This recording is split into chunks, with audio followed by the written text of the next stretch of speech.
तर परभणीच्या पाथरी तालुक्यातील अनेक गावांमध्ये पुराचं पाणी शिरलंय। या गावामधील अनेक वस्त्यांमध्ये 10 ते 12 फूट एवढं पाणी शिरलंय। त्यामुळे या गावकऱ्यांनी शाळेमध्ये आसरा घेतलाय।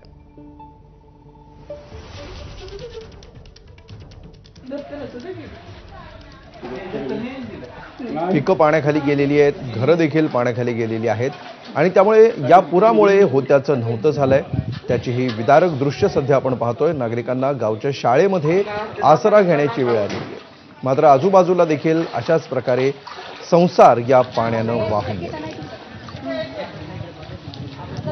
गावातली परिस्थिती कशी आहे हे सांगण्यासाठी ही दृश्य पुरेशी बोलकी आहे। घरामध्ये अक्षरशः काही फूट पाणी साचलेलं आहे।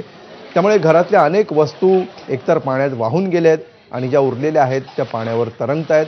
अनेक वस्तू खराब झालेल्या आहेत, त्या निरुपयोगी ठरत आहेत आणि त्यामुळे राहायचं कुठे, झोपायचं कुठे, जगायचं कसं असा प्रश्न या गावकऱ्यांसमोर पडला।